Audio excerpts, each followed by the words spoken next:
Bien, estuve pensando, Mati, qué podemos hablar en la columna de disidentes y pensé en los zapatistas, dado el cuento que tocamos, pero estuve medio escéptico porque me pareció que era un tema bastante largo, pero bueno, un poco lo que trata la columna de disidentes no es tampoco de hacer un análisis profundo de las situaciones, sino simplemente visibilizarlas, recordarlas, que a veces nos olvidamos, y bueno, y para algún distraído también llevarse algún dato o algo importante nuevo, ¿no? Y bueno, entonces me pareció que ameritaba hablar hoy en la columna de disidentes de los zapatistas. Como siempre, vamos a poner un poco de contexto, vamos a trasladarnos a México, más precisamente al estado de Chiapas. Chiapas limita al sur con Guatemala, al oeste con el Océano Pacífico y al norte y este con otros estados mexicanos. Cuenta con 120 municipios, sin contar los nuevos creados por el zapatismo, que ocupan aproximadamente 75.000 kilómetros cuadrados. Para que tengas una idea, y tengan una idea de escuchantes, es una superficie similar a la mitad de Uruguay. Un montón. Posee, sí, tal cual, posee casi la mitad de la biodiversidad de todo México, pero el 90% de su población, unos 4 millones de personas, en su mayoría campesinos e indígenas, vivían en condiciones de extrema pobreza. Las comunidades indígenas sufrían la muerte masiva de niños y niñas por enfermedades curables. Eran despojados de sus tierras por grandes terratenientes debido al cambio de modelo agrarista en el siglo XX, que luego obviamente los explotaban. Básicamente, menos tierras para más pobres. En los años 90, todo esto, más la deriva neoliberal de las políticas de gobierno mexicano y, en general, de toda América Latina, con presidentes como Menem, rascándome un poquito acá, me pico, ahí va. Yo también me voy a rascar un poquito. Ahí va la cosa. Lacalle, etcétera. Sí, doble rasquete. Ocasionó un deterioro en las condiciones de vida de la población, desempleos masivos y la reducción de gasto social por parte del Estado, ¿no? Qué raro eso. Uno nunca se lo espera, ¿no? Políticas típicamente neoliberales. La sociedad chiapaneca se caracterizaba por altos niveles de pobreza, marginación y desigualdad. Al mismo tiempo, el sistema político chiapaneco era un sistema oligárquico, clientelar y represivo. No es casualidad, Mati, y escuchantes, que este movimiento surja en Chiapas, dado que no era la primera vez que la población indígena chiapaneca se rebelaba. Sus antepasados mayas se destacaron entre los pueblos que más habían resistido la conquista. En Yucatán y Guatemala no fueron sometidos hasta 1703 y pronto volverían a rebelarse, dado que en 1712 organizaron en Chiapas una gran revuelta, y estos mismos pueblos volvieron a rebelarse en enero de 1994. ¿Contra qué? Contra una violencia renovada, institucional, que llevaba décadas tratando de destruir su identidad, arrebatarles su dignidad moral y aniquilarles su modo de vida. Tanto en 1712 como en 1994 hay ciertas similitudes en cuanto a la forma de organización. En 1712, durante varios meses, indios, y perdón la pronunciación, Tzotzilles, celtales y choques mantuvieron en jaque a la coñuela española durante varios meses. A diferencia de otros motines improvisados y de revueltas espontáneas anteriores, este levantamiento de 1712 fue un movimiento organizado clandestinamente con anticipación, obedeciendo a una estructura de mando jerárquica, a tácticas de milicia y de apropiación de símbolos, y a estrategias de control territorial y religioso con el fin último de obtener la libertad completa para los pueblos originarios, en ese momento explotados por pagos tributarios a la corona, la iglesia y los colonos, trabajos forzados y condiciones inhumanas de sobrevivencia. Vemos entonces que casi 300 años después nos encontramos en una situación igual o al menos similar. Total desconocimiento de los derechos del pueblo y una absurda y violenta imposición de cultura y normas. Si se pueden llamar normas a los caprichos del poder de turno y a las empresas, ¿no? Así que vemos que no es casualidad que el movimiento zapatista surja en Chiapas, y vamos ahora a conocer más sobre el mismo. El Ejército Zapatista de Liberación Nacional, las siglas EZLN, proviene de un movimiento guerrillero foquista. Esto es un término utilizado por el Che en su texto La Guerra de Guerrillas, que contó que la experiencia de la Revolución Cubana demostraba que no siempre hay que esperar que se den las condiciones para la revolución, ya que un pequeño foco podría lograr con relativa rapidez que la revolución se extendiera, obteniendo así el levantamiento de las masas y el derrocamiento del régimen. Ajá, tiene sentido, me gusta. Sí, mal. Era un movimiento ortodoxo que nace el 17 de noviembre de 1983, transformándose en un ejército popular indígena que debe servir a las comunidades. Comunidades, recordemos, que habían sido totalmente abandonadas por el sistema y el Estado, ¿no? Sigue la huella de Emiliano Zapata y la herencia maya, continuando con 500 años de lucha y resistencia. Son mujeres y hombres rebeldes que construyen su autonomía en busca de un mundo donde quepan muchos mundos y donde sea para todos todo, para nosotros nada. Donde ese nosotros, hago la reflexión yo, que vendría a representar al ser individual, ¿no? Al acaparamiento, al egoísmo, a la codicia, esos valores que, bueno. Me gusta esa interpretación. El nosotros sería lo negativo del individualismo. Exacto, sí, exacto. Porque también utiliza el término nosotros en otra parte, pero es como un todos, ¿entendés? Pero claro, la conciencia comunitaria, digamos. Exacto. En 1994 entra en vigor el Tratado de Libre Comercio, TLCAN, o NAFTA en inglés, que no tiene nada que ver con el combustible. Ajá, el NAFTA. Un tratado entre Estados Unidos, Canadá y México, una reforma que convierte a los indígenas y campesinos en propietarios individuales de la tierra como parte del mercado capitalista y destruyendo así el valor comunitario de las cosas. Son las mujeres en ese mismo año que empujan el proceso gritando a todas las lenguas: hay que hacer algo, ya no, ya basta. En la madrugada del 1 de enero del 94, miles de indígenas, después de 10 años de preparación, se cubren el rostro, cambian de nombre y, nombrados colectivamente como EZLN, se alzan en armas expresando sus demandas: trabajo, tierra, techo, alimentación, salud, educación, independencia, libertad, democracia, justicia, paz, cultura y derecho a la información. Yo la verdad, Mati y escuchantes, me tengo que sacar el sombrero por estos tipos. O sea, no es... Te pregunto... Yo igual, nos sacamos 2 sombreros. Te pregunto, ¿vos tenés 2 puestos? Yo te pregunto, Mati, si no es todo esto lo que añoramos, ¿no? Sí, la verdad que es un sueño de revolución que llevaron a cabo que compartimos.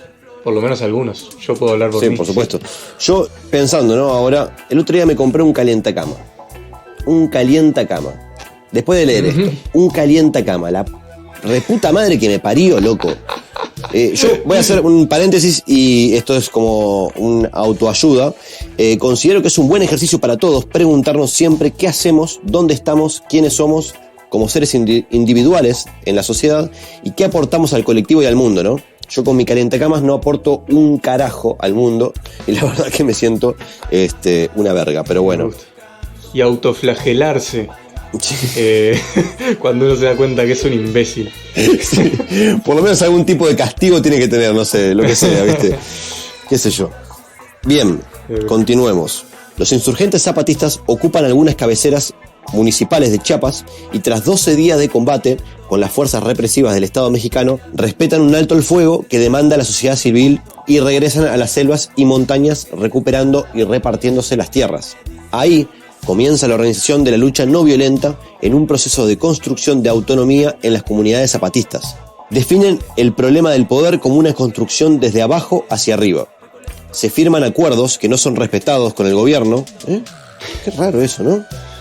Coronavirus. ¡Colombia! ¡Colombia! Perdón, Mati, tengo un trabado acá en la garganta, Sacalo. No, es un... ¿Cómo es esto? Un facho tengo en la garganta acá. ¡Uribe! Perdón.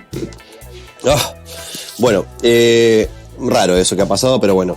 El EZLN, rompiendo el cerco militar impuesto por el gobierno mexicano, que funcionaba para aislar a los rebeldes para poder controlarlos, obviamente, que estaba nucleado en 38 municipios, da nacimiento en el 2003 a los caracoles como nueva forma de organización política. Ajá. Hoy ya son más de 40 municipios autónomos rebeldes zapatistas, o mares. Yo no sé si es casualidad lo de las siglas, ¿no? Cada vez que leo EZLN me complica. Es imposible, impronunciable. Exacto, no la pegaron mucho con eso marketineramente, pero la de mares me encantó, te juro. Los mares es como, me polentea, ¿viste? La de mares la pegaron, sí. No sé si tendrán departamento de marketing. Habría que averiguar ahí. Y deberían tener, yo creo que sí, deben tener un CEO o todo eso, ¿no? Que está obviamente con su teléfono celular. Un RRPP. Exacto. Bien, como te decía, estos mares están divididos en 5 grandes regiones, cada uno con una sede de autogobierno y centro de encuentro cultural y político, el llamado Caracol. Uh-huh. Se declaran autónomos y en rebeldía, bajo los principios de servir y no servirse, representar y no suplantar, construir y no destruir, obedecer y no mandar, proponer y no imponer, convencer y no vencer, bajar y no subir, mandar obedeciendo. Esos son los principios bajo los que se rigen el Ejército de Liberación Nacional, los zapatistas. Ajá. Tomando decisiones democráticas, horizontales y por consenso a través de las juntas de buen gobierno, integradas por representantes de las comunidades que se suceden de forma rotativa. Eso también está interesante, ¿no? Más que interesante, está bueno. La rotación de los cargos no diría de poder, sino de cargos de jerarquía para organizar, ¿no? Exacto, sí, es como necesario, ¿no? Sí, está buenísimo. Por fuera de las lógicas de gobierno nacional y de los partidos políticos de las comunidades, los zapatistas construyen con sus propias manos un sistema de salud y educación, entre otros. Por ejemplo, en el sistema educativo de los zapatistas, los estudiantes y promotores de educación aprenden y enseñan mutuamente. La educación se concibe incluyente, emancipadora, bilingüe, rescata las diversas culturas y da lugar a la libertad de expresión. Todos trabajan dentro de la idea de la construcción colectiva y de la autonomía, elaborando sus propios programas. Para ir cerrando, Mati y escuchantes, estas mujeres y hombres luchan por ser reconocidos, respetados y por hacer valer sus derechos. No es solo una causa de Chiapas, no es solo una causa mexicana, es un despertar, un llamado a la toma de conciencia anticapitalista. Esta lucha nos involucra profundamente. Sus reivindicaciones son universales y por eso su inspiración debe ser difundida. Tomá pa' vos, loco, y la tía Gregoria. Amén. Exactamente. Totalmente. Me encantó la historia, Michi, me encantó conocer al movimiento zapatista un poco más y la verdad que, creo que ya no debe haber casi nadie en el mundo que no haya escuchado por lo menos las siglas EZLN, y si lo hay debe ser algún militante deliberado y activo de la ignorancia, así que no nos importa. Exacto. Así que, muchas gracias por esta historia. No, por favor, a las órdenes, cuando quieras otra. No, lo que sí, tener en cuenta... ¿Qué te parece en el programa que viene? Podría estar bueno. Bueno, tengo que laburar. Puta madre. Bueno, no, escuchá, lo que quería decirles a todos es que tengan cuidado muchas veces. A mí, para encontrar esta información, tuve que caer en dar muchas vueltas porque hay mucha desinformación, mucha mirada binaria, mucho fake, mucha basura. Así que siempre uno cuando hace una búsqueda, no quedarse con lo primero que encuentra, más allá que le guste incluso lo que puede encontrar, siempre tenés que seguir buscando. A veces uno encuentra, incluso cuando uno a veces encuentra un discurso que se adapta al propio y se queda con eso. Está bueno seguir buscando. Así que los invito a todos a reverificar la información y seguir buscando fuentes distintas donde puedan hacer con todas una opinión.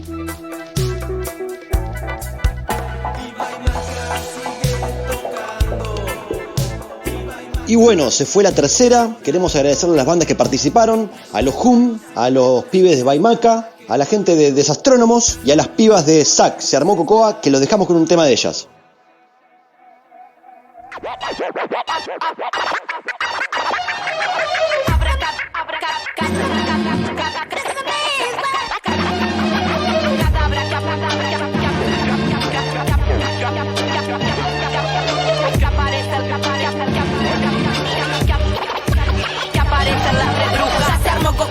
Saliste pa' la calle, soltate esa soga, es hora de que te plantes. No colgues los guantes, sigue firme en la pelea, sin dormirte camarón que te lleva la marea. Ya se armó cocoa, prendele fuego al parlante. Enchufa ese micro, es hora de revelarte. El momento es ahora, el lugar es acá, pa' juntarse con la gente, pa' fluir, pa' conectar.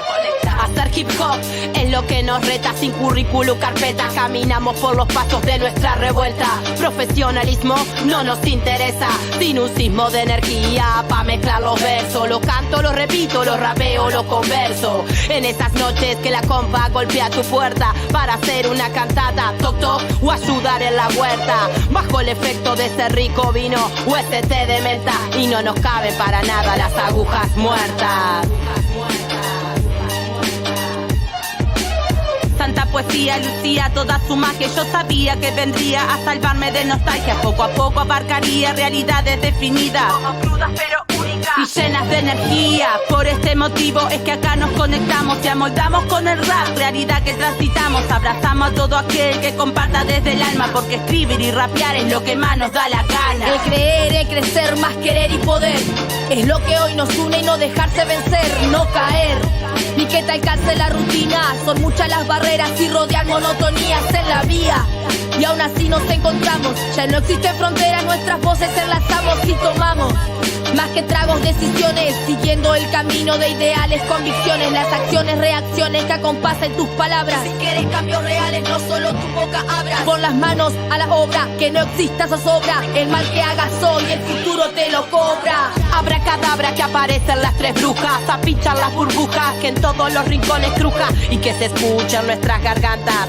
Cagates y rapias descalzan alpargatas o en buenas llantas. Cariño, decisión y afinidad en idea. La pócima perfecta nos pega y nos proyecta hacia el saqueo de todo aquello que nos han robado. Dinero te maldigo y hasta que desaparezcas no me quedo de brazos cruzados. Pica un buen track y aparece Zack, cansadas de esperar el crack. Con lo existente, la palabra y la acción, así se convierte en una de esas armas de las que tenemos más potentes. Las distancias hoy se acortan, fuck para el caradurismo. Represento yo a mi gente, igual que miente y su cinismo. Dementó el imperialismo para el reparto del mundo. Tu hijo capitalismo sigue martillando hondo en las mentes de la gente las ideas de ambición, avaricia, diferencias, desigualdad, división. Nuestras voces mestizaje, más allá del origen, pujante con la lucha del negro del aborigen, arrancado de sus tierras por la colonización. Con sus venas hoy abiertas aún esperan redención. La misión, seguir sembrando semillas que crezcan y se esparzan como la fiebre amarilla. Que crezcan y se esparzan como la fiebre amarilla. Ya se armó cocoa y saliste pa' la calle. Soltate esa soga, es hora de que te plantes. No colgues los guantes, sigue firme en la pelea, sin dormirte camarón que te lleva la marea. Ya se armó cocoa, prendele fuego al parlante. Enchufa ese micro, es hora de revelarte. El momento es ahora, el lugar es acá, pa' juntarse con la gente, pa' fluir, pa' conectar.